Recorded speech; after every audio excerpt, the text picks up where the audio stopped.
మణికంఠ అని పేరు పెట్టడానికి కారణం మీరు మాల నేను వేసుకుంటూ నా వివాహానికి ముందు నా 18 సంవత్సరాల వయసులో మాల వేసుకున్నా. ఓకే మాల వేసుకున్న తర్వాత అంతకుముందు సినిమాలు చూస్తా ఇట్లా ఉండేవాడిని. ఓకే ఈ మాల వేసుకోవటం మొదలైన తర్వాత భక్తి వైపు మరలా నేను. ఈ అయ్యప్ప స్వామి మాల వేసుకున్న తర్వాతే శ్రీరాముడి మీద మమకారం పెరిగింది. ఎందుకంటే అప్పట్లో పెద్దల ప్రవచనాలు నింతే ఇవన్నీ కూడా ఇని, అందులో శ్రీరాముడు అంటేనే మరీ ఎక్కువ. ఎందుకంటే అందరూ చెప్పారు, చెప్పడం సులువు, చేయటం కష్టం.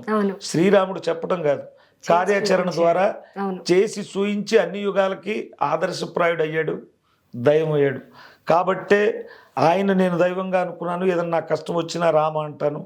నేను బేసిక్గా ఆటో నడుపుతానమ్మా. ఇప్పుడు మా అబ్బాయి కూడా ఆటో నడుపుతాడంటే పాసింజర్లు తోలం. బళ్ళు మీద 2 మైకులు ఉంటాయి. ఆ మైకులకి పెన్ డ్రైవ్ చేసి పెట్టుకొని యాడ్లు తిరుగుతూ ఉంటాం అనమాట. మా ఆటోల మీద రాముడే నా దైవం ట్యాగ్ ఉంటుంది.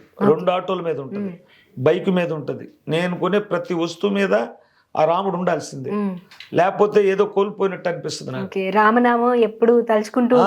ఎందుకంటే రామనామం చాలా మందికి తెలియటల్లా. మనం కలాకాన్ని తింటాం చూసారా, ఎంత రుచిగా ఉంటుందో. శ్రీరామనామం అలవాటు అయితే కూడా అంతే తీయగా. అబ్బో అవన్నీ కూడా చాలవన్నమాట. రామనామం అంత రుచి అనమాట. శ్రీరామదాస్ గారు రాసి రామదాస్ గారు ఎంతో రుచిరా.